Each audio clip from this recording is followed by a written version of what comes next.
오늘은 요셉이라는 인물에 대해서 말씀을 나눠보기를 소망합니다. 요셉 이야기는 사실은 39장 전부터 나와 있습니다. 38장에는요 유다와 그의 며느리인 다말의 이야기가 나오고요, 37장 그 전부터 요셉의 이야기가 시작되고 있다는 것입니다. 여러분, 우리는 오늘 요셉의 이야기를 통해서 우리가 어떻게 살아가야 되는지, 요셉을 통해서 배울 수 있는 것이 무엇인지를 함께 나누어 보았으면 좋겠습니다. 여러분, 한 주 동안 평안하셨습니까?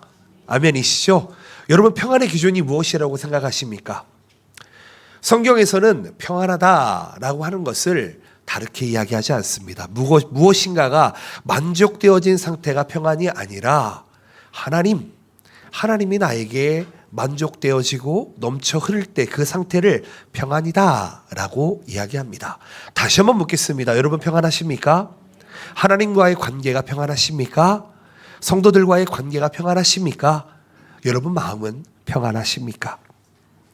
여러분, 우리가 살아가는 이 동경 땅은요, 사실은 참 화려한 부분도 있겠지만 때로는 예기치 못한 인생의 풍랑 속에서 어려움을 당하는 사람들을 볼 때도 있습니다. 좌절 속에서 힘들어하는 사람들을 볼 때도 있습니다. 때로는 정말 생과 사를 오가며 지금 이 순간 어떻게 해야 될지 발을 동동 구르는 사람들도 있을 것입니다. 그런데 오늘 말씀의 주인공인 요셉의 삶이 그랬던 것 같습니다. 요셉의 첫 부분과 그리고 요셉이 이 총리 대신이 되기까지의 길을 우리 부분을 살펴보면서 어떤 상황이 있었고 어떤 환경이 있었고 그때 우리의 삶은 어떻게 해야 되는지 한번 우리도 배워 나아가기를 소망합니다. 여러분이 요셉과 같은 상황이었다면 어떻게 하시겠습니까? 요셉은 아버지가 사랑하는 자녀였습니다. 그런데요, 아버지가 사랑하는 자녀였던 요셉이 어떤 어려움 속에서, 어떤 환난 속에서 하나님께서 이루시는 믿음의 길을 걸어가는지를 함께 나아가기를 소망합니다. 요셉의 인생은 우리가 보기에는 금수저 같은 높은 곳에서 시작하는 것처럼 보이지만 요셉은 이 가장 낮은 곳으로 급락하게 됩니다. 그런데요, 성경은 이 요셉이 낮아지는 그 자리마다 하나님의 손이 함께 하셨다라고 이야기합니다. 그 말씀을 통해서 우리도 또한 때로는 낮은 자리에서, 때로는 어두운 터널 속에 있다고 느껴진다면 오늘 임마누엘 하시는 하나님을 발견하시고 만나시기를 예수님의 이름으로 축복드립니다. 그런 복된 시간이 되기를 원합니다. 네 가지를 나누었으면 좋겠습니다. 첫 번째입니다. 환경의 변화입니다. 요셉의 이야기는요, 요셉이 입었던 옷으로부터 시작을 합니다. 야곱이 요셉의 아버지인데요, 이 야곱은 요셉을 편애하면서 채색 옷을 입혔다라고 이야기합니다. 여러분, 이 옷은 단지 의복, 입는 옷을 의미하는 것이 아니라 당시에 이 요셉이 가지고 있었던 지위와 그리고 보장된 미래를 상징하는 것이었습니다. 그러나 하나님은 요셉에게 옷보다 더 귀한 것을 주셨습니다. 그것이 무엇이냐면 바로 꿈입니다.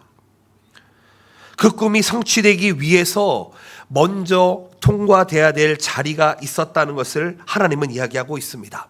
그래서 그 화려한 채색 옷이 벗겨진 채 던져지는 고독한 구덩이를 요셉에게 허락하게 됩니다. 여러분, 요셉의 이야기 많이 들어보셨을 것입니다. 요셉이 꿈을 꾸고 그 꿈을 형들에게 이야기합니다. 아버지, 어머니에게 이야기합니다. 그것으로 인해서 요셉은 형들의 시기를 받게 되고 은 20의 이방 땅 애굽으로 내려가는, 절망적으로 내려가는, 노예로 팔리게 되는 상황에 처하게 된다는 것이지요.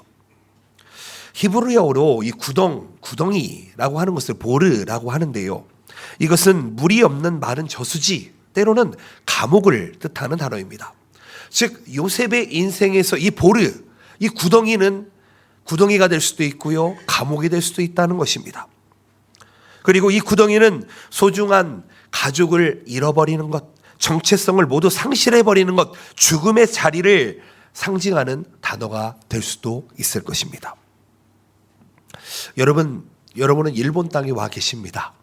일본 땅에 아주 오랜 시간 살고 계시는 분도 있으실 것이고요. 또 최근에 일본 땅에 건너와서 새로운 인생을 계획하는 분도 있으실 것입니다. 때로는 여행으로 일본 땅에 잠깐 오신 분도 계실 것 같습니다.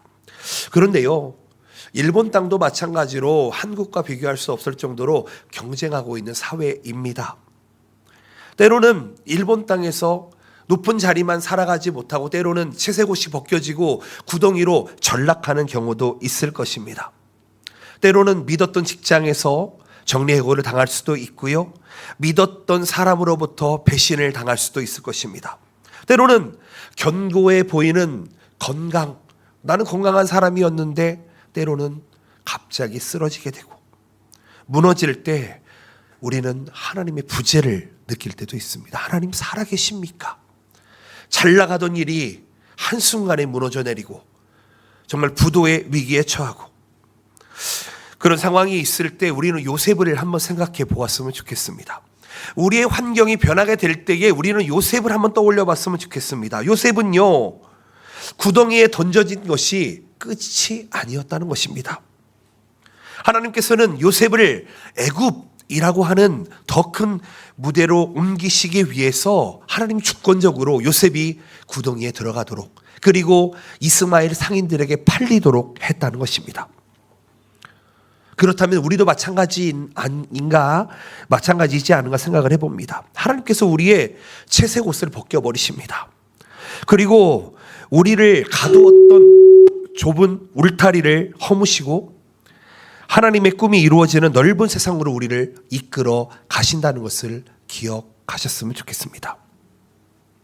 인간의 시기, 악한 계획조차 하나님의 거대한 계획 안에서는 도구가 된다는 것입니다. 요셉이 구더기 속에서 침묵하시는 하나님을 경험한 것처럼 우리도 때로는 잘 나가다가 정말 아무것도 느껴지지 않는 침묵 속에서 살아갈 때가 있습니다. 여러분은 그런 경험을 해보신 적 있으십니까? 저도 10대 때, 20대 때 그런 경험을 몇 번 한 적이 있습니다. 정말 믿었던 사람에게 크게 배신당하고 한 6개월 정도를 집안에서 지내던 적도 있습니다. 햇빛을 보기 싫어서 정말 바깥에 나가지 않은 적도 있었던 것 같습니다. 때로는 나의 삶의 의미가 있을까 생각해 본 적도 있습니다. 나의 인생은 왜 이렇게 풀리지가 않지? 그런 시점에서 저는 사실 일본행을 택해서 일본 땅에 27살에 오게 되었습니다. 26살까지의 저의 인생은 정말 너무나도 외롭고 고독하고 힘들고 그리고 길이 열리지 않을 것 같은 그런 삶을 살아왔던 것을 생각해 봅니다. 그런데요, 저는 이 요셉을 돌아보면서 요셉을 묵상하면서 나에게 그런 구덩이와 같은 어둠이 없었더라면 지금의 내가 없었겠구나라는 생각을 조금 해보게 됩니다. 그런 환난과 환경의 변화가 없었더라면 내가 과연 지금 목사가 되어 있을까 생각을 해보게 됩니다. 여러분, 우리 삶에 닥친 혹 갑작스러운 구덩이, 환경의 변화를 느낄 때에 우리는 그것이 실패라고 생각할지 모르겠습니다. 그런데요, 그것은 우리에게 실패가 아니라는 것을 먼저 말씀드립니다. 하나님께서 우리의 인생을 새롭게 빚으시고 인간적인 힘이 아니라 하나님의 권능으로 다시 일으켜 세우시기 위해서 예비하신 거룩한 훈련의 장소가 바로 구덩이가 될 수 있다는 것입니다. 우리의 채색 옷이 벗겨질지 모르겠습니다. 그러나 하나님께서 주신 꿈은 절대 변하지 않습니다. 하나님께서 주신 비전은, 사명은 절대 변하지 않는다는 것입니다. 우리가 구덩이 안에 있다 할지라도 하나님을 의식해 보십시다.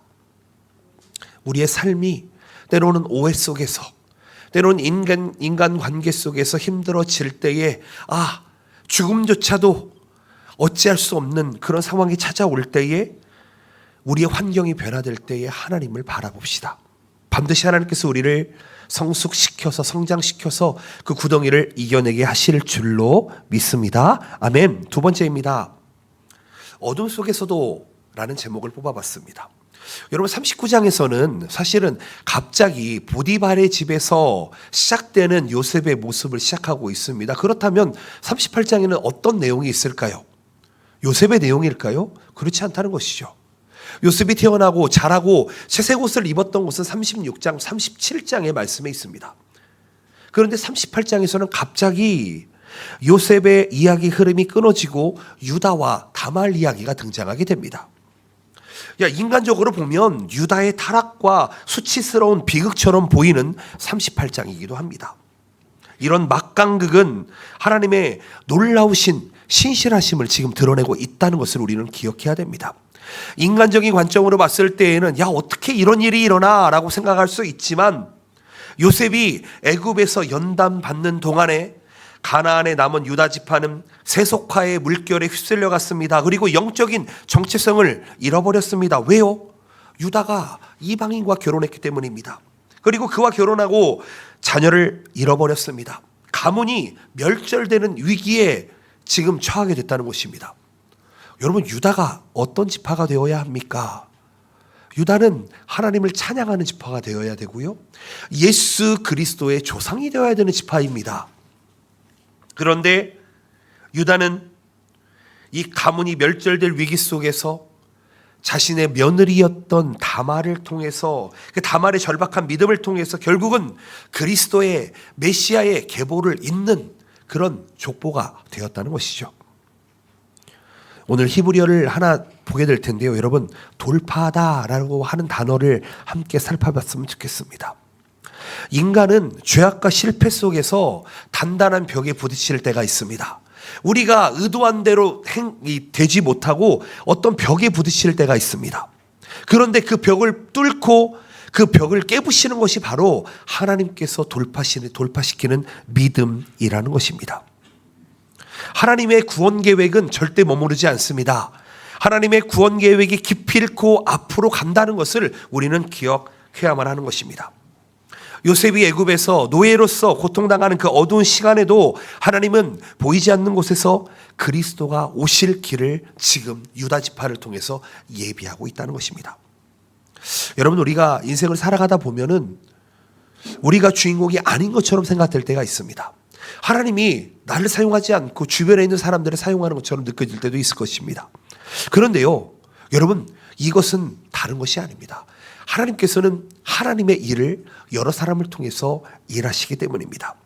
우리가 일본 땅을 살아가지만 일본은 참 영적으로 척박한 땅입니다. 일본의 99%의 사람들은 예수 그리스도를 알지 못합니다.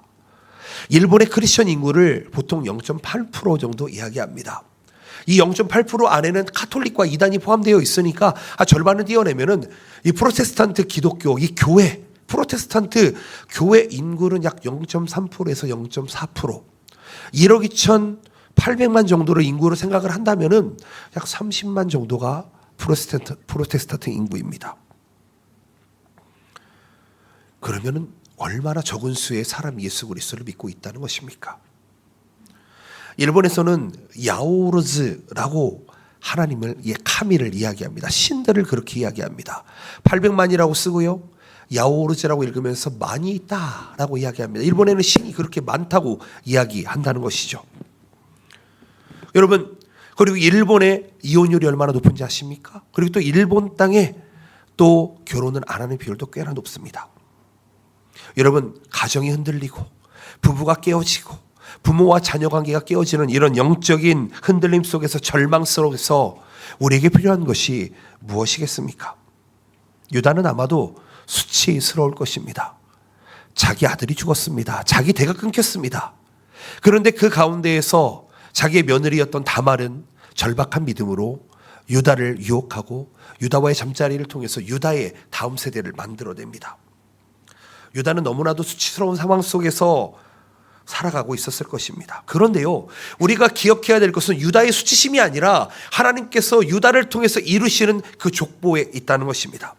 하나님은 우리의 연약함보다 하나님의 언약적 열심이 훨씬 더 크다는 것을 기억하셨으면 좋겠습니다. 여러분, 우리가 인생을 살다가 실수할 수 있습니다. 우리가 인생을 살다가 망할 수도 있습니다. 인생을 살다가 실패할 수도 있습니다. 그런데요, 내가 실패한 거지 하나님께서 실패한 것이 아니라는 것이죠. 38장의 말씀은 우리에게 이렇게 이야기하는 것 같습니다. 인간의 실수, 인간의 실패조차 하나님께서는 선으로 만들어 주신다는 것입니다. 요셉의 고난, 유다의 실패라고 하는 것은 별개의 사건이 아닙니다. 이것은 두 사건이 합쳐져서 예수 그리스도의 나타나심까지 이어지는 이벤트, 그 사건이라는 것입니다. 야곱의 가문을 보존하게 하시고 인류를 구원하시려는 하나님의 거대한 퍼즐 조각이 지금 움직이고 있다는 것입니다. 이 자리에 몇십여 명의 사람들이 있습니다. 하나님께서는 아마 우리를 하나하나의 퍼즐, 하나하나의 피스로서 지금 사용하고 계신다는 것을 기억하셨으면 좋겠습니다. 우리가 어떠한 어두움 속에 있다 할지라도, 어떠한 환난 속에 있다 할지라도, 그 누구도 이해할 수 없는 상황 속에 있다 할지라도, 우리가 이해할 수 없는 막장이나 실패의 순간들까지도 하나님의 섭리 안에서는 선이 될 수 있다는 것을 기억하셨으면 좋겠습니다. 힘드실 것입니다. 아플 것입니다. 슬플 것입니다. 그런데요, 이겨내 봅시다. 기도하겠습니다. 함께 기도합시다.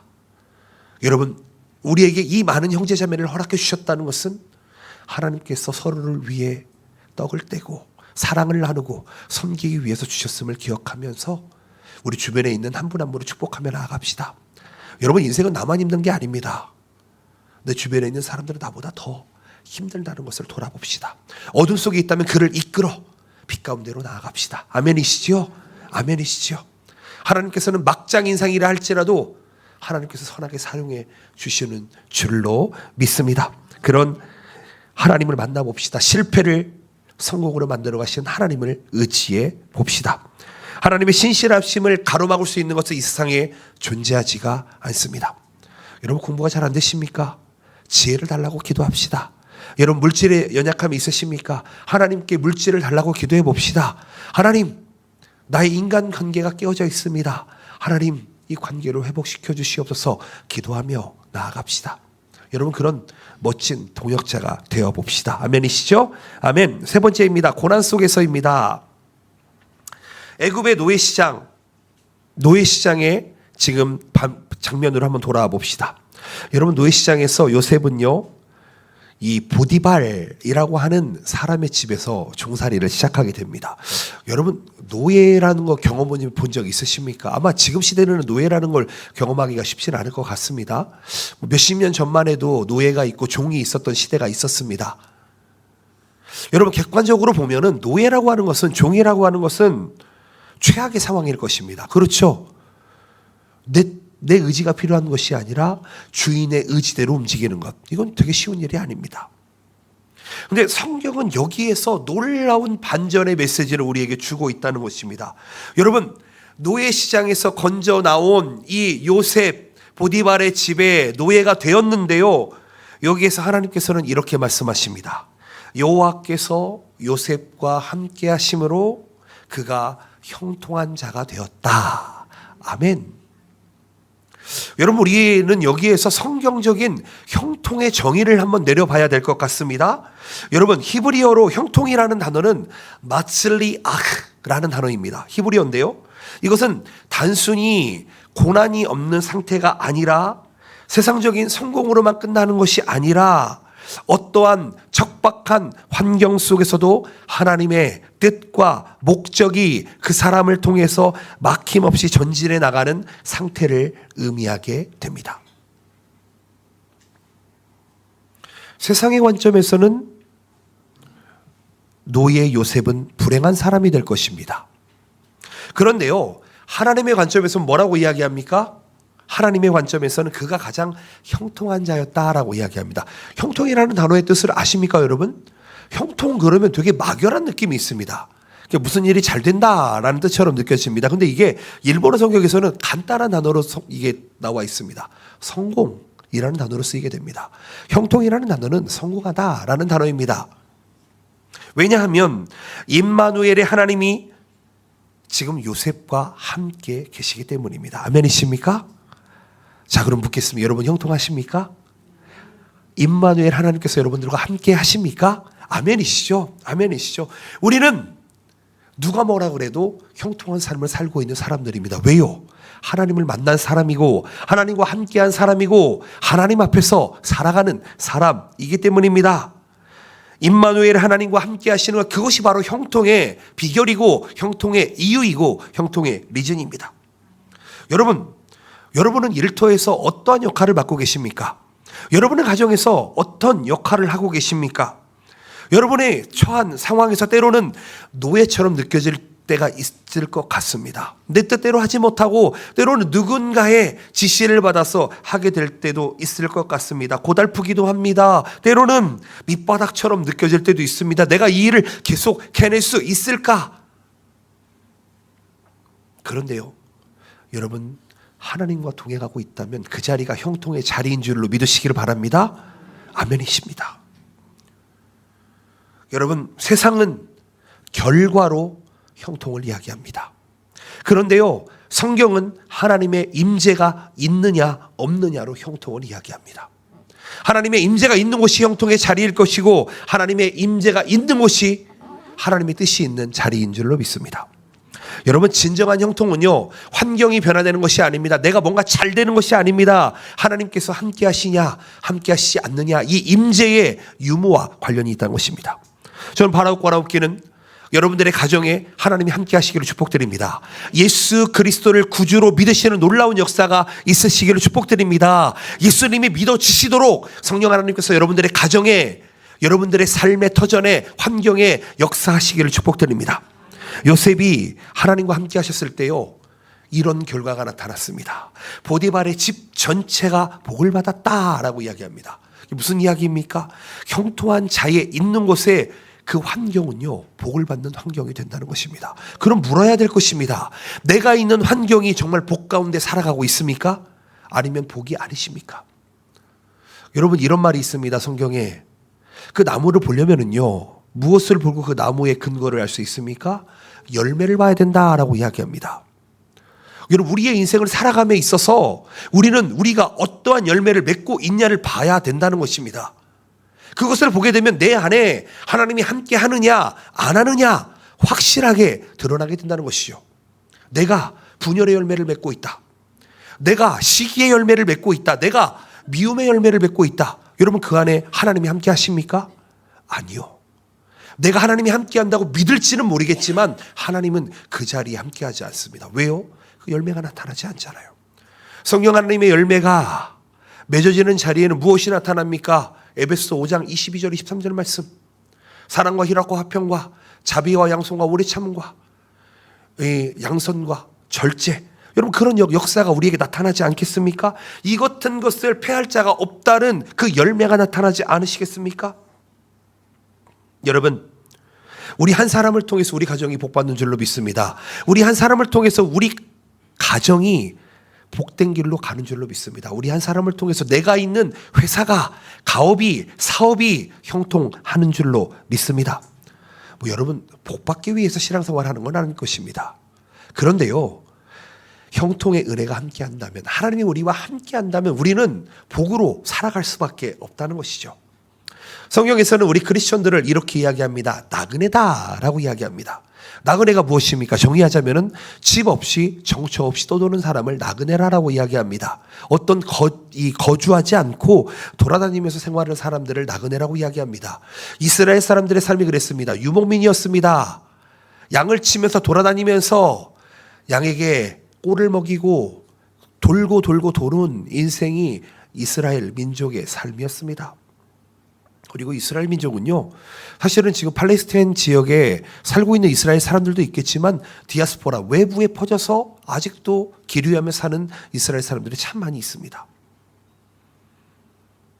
여러분, 우리의 삶이 나그네 같을지라도 우리의 성공의 조건, 우리의 형통의 조건은 우리의 실력이나 배경이 있지 않다라는 것을 여러분 기억하시기 바랍니다. 하나님과 얼마나 가까이 있느냐, 여러분, 이게 비결입니다. 고난의 현장의 한복판에서도 우리가 하나님과 동행한다면 우리가 누리는 이 신비의 형통을 날마다 맛보게 될 줄로 믿습니다. 여러분 의식하셔야 됩니다. 여러분의 생각과 여러분의 가치관을 성경의 말씀으로 바꾸셔야 됩니다. 내 경험으로 살지 마시고요.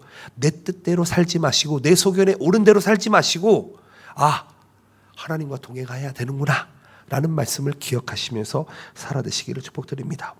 하나님이 함께 하신다. 그것은 우리의 가장 큰 자산이고 우리의 가장 큰 경쟁력이 됨을 기억하셨으면 좋겠습니다. 우리는 오늘을 살아가지만 우리 이후의 삶은 매일매일이 성장이고 성숙이고 그리고 성화의 과정이 되는 줄로 믿습니다. 아멘. 마지막입니다. 코람데오라는 것이죠. 코람데오라는 말은 하나님 앞에서라는 뜻을 가지고 있습니다. 여러분 기억했으면 좋겠습니다. 요셉이요, 노예 생활로 시작하는 것만 해도 벅찬데 노예 생활을 함으로써 하나님과 함께 함으로 형통하는 길을 살아가고 있는데 또 한 번의 어려움이 생기게 됩니다. 위기가 찾아옵니다. 보디발의 아내의 유혹이 찾아오게 됩니다. 그런데 요셉은 뭐라고 고백하는지 아십니까? 이렇게 고백합니다. 내가 어찌 이 악을 행하여 하나님께 죄를 짓겠느냐라고 이야기하고 있습니다. 그리고 유혹을 거절합니다. 요셉은 사람의 시선을 두려워하는 것이 아니라 하나님의 시선을 두려워했다는 것입니다. 여러분, 하나님이 내 앞에 계십니다. 그 앞에서 여러분의 삶을 막장으로 살아가시겠습니까? 하나님이 내 앞에 계시는데, 하나님이 나를 보고 계시는데 내가 거짓으로 도둑질하며 누군가의 것을 뺏으며 누군가를 죽이며 누군가를 미워하며 살아갈 수 있습니까? 하나님 앞에서 라고 하는 이 코람데오의 단어, 여러분 이 단어가 우리에게 의식되어질 때 우리의 삶은 절제되어질 수 있습니다. 여러분 정말 에라이한 사람이, 명예에 있는 사람이, 권위에 있는 사람이 우리 앞에 있는데 마음대로 살아갈 수 없습니다. 여러분 그를 두려워하게 되면은요 의식하게 됩니다. 하나님을 의식하지 않으니까 내 마음대로 살 수 있는 것입니다. 여러분 예수 그리스도는 죽어야지만 살아나는 자임을 역설적으로 이야기합니다. 아멘이시죠? 여러분 예수님과 함께 십자가에 달려 죽으셔야지 부활을 맛볼 수 있으십니다. 아멘이십니까? 예수님과 함께 죽지 않으시면은요 아직도 생사람으로 살아가게 될 것입니다. 요셉은 정결을 시켰습니다. 거룩을 시켰습니다. 그 유혹으로부터 뿌리쳤습니다. 거절했습니다. 그런데 그 다음에 있는 것이 무엇이었습니까? 억울함이었습니다. 누명이었습니다. 여러분 어떠십니까? 인생 살아가시면서 억울하다고 느끼신 적 있지 않으십니까? 나는 왜 이렇게 오해를 많이 받지? 왜 사람들은 나를 싫어하지? 라고 생각해 본 적 없으십니까?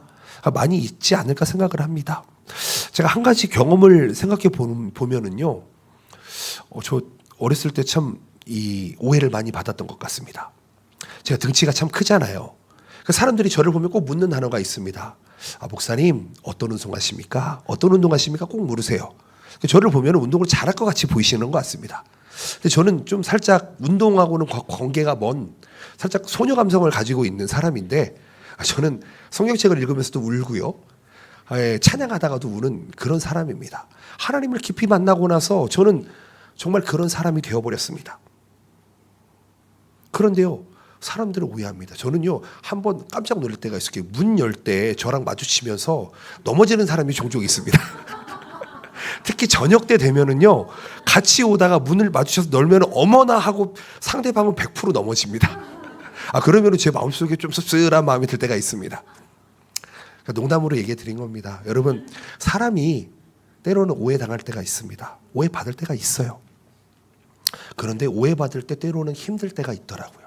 정말 지옥과 같이 어려울 때가 있더라고요. 근데 제가 인생을 살다 보니까 한 가지를 또 깨닫게 됩니다. 내가 누군가를 엄청나게 오해하고 있을 때 내 안에 천국이 아니라 지옥이 되는 것을 경험을 했습니다. 아십니까 여러분? 여러분 오해라고 하는 것은 하는 사람도 힘들고요, 받는 사람도 힘듭니다. 그럼 우리는 오해는 해야 될까요? 안 해야 될까요? 안 해야 되겠죠. 안 해야 되겠죠. 우린 답을 다 알고 있어요. 근데 희한하게 우리 안에 있는 죄성은 우리를 오해로 이끌어갑니다. 우리 눈에 보이는 게 전부인 것처럼 이야기합니다. 그 뒤에 있는 하나님의 일하심을 보지 못합니다. 하나님이 내 앞에 계시는 것을 깨닫지 못하게 한다는 것입니다. 여러분들 이 자리에 하나님께서 함께 하십니다. 아멘이시죠? 두세 사람이 내 이름으로 모인 곳에, 기도하는 곳에 내가 너희와 함께 하신다. 누가 말씀하셨죠? 예수님이 말씀하셨습니다. 그렇다면 이 자리에는 반드시 예수님이 함께 하십니다. 아멘이시죠? 그럼 의식하십시다. 나의 삶을 예수 그리스도 앞에서 부끄럽지 않도록 나를 드러내 보십시다. 하나님 따르겠습니다. 여러분, 코람데오의 신앙은요, 엄청난 신앙입니다. 머릿속에서 계속 하나님을 의식하고 있어야 하는 것이기 때문입니다. 성경은 이 보디발의 처에 집요한 유혹으로부터 도망간 요셉에게 이렇게 이야기합니다. 여호와께서 요셉과 뭐라고요? 함께 하셨다. 아멘. 요셉이 갇힌 감옥은요, 요셉에게 끝이 아니었습니다. 여러분, 감옥 생활을 얼마나 오래 한지 아십니까? 꽤 오랜 시간을 감옥에서 견뎌냈습니다. 여러분, 감옥 생활을 6개월, 1년만 해도 힘들 텐데요, 1, 2년이 아니었습니다. 요셉이 총리가 되기 전 마지막 훈련 장소가 감옥이었다는 것입니다. 요셉이 형들에게 미움받고 팔려가서 총리가 되기까지 몇 년의 시간이 걸린지 아십니까? 22년의 시간이 걸렸습니다. 여러분, 감당해내실 수 있으십니까? 그런데 요셉은 그것을 무엇으로 감당해냈습니까? 임마누엘, 하나님이 나와 함께 하신다. 코람데오, 하나님 앞에서 나는 살아간다. 여러분, 이 두 가지를 가지고 살아갔다는 것을 기억했으면 좋겠습니다. 왜냐하면요, 요셉에게는 눈에 보이는 노예 생활보다, 눈에 보이는 감옥보다 하나님이 더 크게 보였기 때문입니다. 볼 수 있으셔야 됩니다. 그게 비전이고 그게 꿈입니다. 여러분, 혹시 인생을 살다가 정직하게 살아가려고 하는데 누구에게 이 이간질을 당하신 적 있지 않으십니까? 손해를 보거나 믿음을 지키려다가 오히려 오해를 받은 적 있지 않으십니까? 나의 가장 친한 친구가 나를 배신한 적이 있지 않으십니까? 여러분, 그렇다면 오늘 말씀을 통해서 기억해 보시기를 축복드립니다. 감옥조차 하나님을 가둘 수 없습니다. 우리가 노예가 됐다 한들 하나님이 없다고 이야기할 수 없다는 것입니다. 하나님은 어느 곳에서도 일하시는, 역사하시는 분이십니다. 요셉에게 감옥의 상황 속에서도 은혜를 입게 하셨고 그를 더욱 단단한 지도자로 삼게 했다는 것입니다. 여러분, 신앙의 정조를 지키는 것은, 신앙의 거룩을 지키는 것은 세상에서의 기준으로 바라보게 되면은 손해를 보는 것처럼 보이게 됩니다. 그런데요, 결국 하나님은 그 거룩한 자를 통해서, 그 정결한 자를 통해서 어떻게 하신다고요? 형통하게 하십니다. 여러분, 나에게 유익이 될 것 같은 일을 여러분 덥석 잡지 마십시오. 하나님께서 거룩한 길을 원하시는 그 길을 잡으시기를 축복드립니다. 유혹을 뿌리친 요셉의 결단, 그것은 단지 요셉이 여자를 싫어하고 그냥 도덕적인 사람이었기 때문이 아니라는 것입니다. 하나님을 경외하는, 하나님 앞에서 살아가는 그런 겸손한 사람이었기 때문에, 하나님 앞에 범죄하지 않겠다라고 생각하는 사람이었기 때문에 요셉은 임마누엘의 하나님, 코람데오의 하나님을 믿고 있었기 때문에 그게 가능했다는 것입니다. 여러분, 우리가 인생을 살면서 말씀을 듣고요, 그것을 오랜 시간 지켜내기는 쉽지 않습니다. 그런데요, 여러분, 오늘 결단 한번 해봅시다. 이번 한 주간 내가 하나님과 동행한다, 내가 하나님 앞에서 무슨 일을 행한다. 여러분, 이 두 가지를 기억하시면서 나의 입술과 나의 말과 나의 행동과 나의 생각을 한번 점검해 봅시다. 일상 속에서 사람들은 나를 보지 않겠지만 그 상황 속에서도 코람데오의 신앙을 한번 지켜봅시다. 여러분, 우리는요, 생각으로 얼마나 많은 죄를 짓는지 모릅니다. 그런데 성경은요, 그것도 죄라고 이야기합니다. 그렇죠? 사람의 것을 탐내는 것만 해도, 남의 여자를 탐내는 것만 해도 그거는 죄라고 이야기하고 있습니다. 사람을 싫어하는 것, 그것은 죽이는 거다라고 이야기합니다. 여러분, 우리의 생활이 감옥 같은 현실 속에 있다 할지라도 하나님께서 우리에게 새로운 길을 열어가시는 것을 기억하며 나아갑시다. 그리고 우리를 영광의 도구로 사용하여 달라고 기도하며 나아갑시다. 유혹의 자리보다 하나님을 더 크게 볼 수 있는 여러분들의 가치관과 여러분들의 기독교 세계관이 함께 하시기를 예수님의 이름으로 축복드립니다.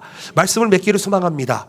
여러분, 오늘 들어오시다가 종이 한 장을 받으셨습니까? 제가 나름대로 한 장으로 좀 정리를 해봤습니다. 이 메시지를 보면서 이 스토리를 한번 이렇게 그림으로도 한번 보시고요, 메시지로도 한번 봤으면 좋겠습니다.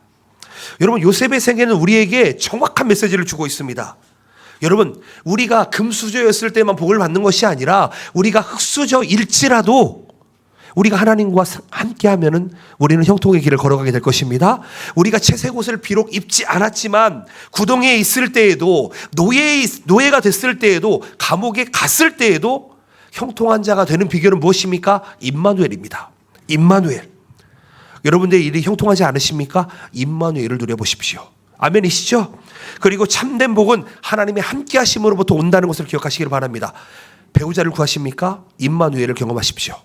여러분, 물질이 필요하십니까? 임마누엘을 경험하십시오. 사람과의 관계 회복이 필요하십니까? 임마누엘을 경험하십시오. 죽음으로부터 자유하고 싶으십니까? 죄로부터 자유하고 싶으십니까? 우리의 연약함으로부터 자유하고 싶으십니까? 임마누엘을 경험하시기를 축복드립니다. 우리가 살아가는 세상이 때로는 거친 파도와 같이 몰려온다 할지라도 주님과 동행하면은 우리는 형통의 열매를 맺게 되는 줄로 믿습니다. 여러분, 우리가 하나님을 포기해도 하나님은 우리를 포기하지 않으십니다. 아멘이십니까? 그런 하나님과 동행하시기를 예수님의 이름으로 축복드립니다. 아멘. 기도하시겠습니다. 오늘 말씀을 기억하면서 기도하며 나아가기를 소망합니다.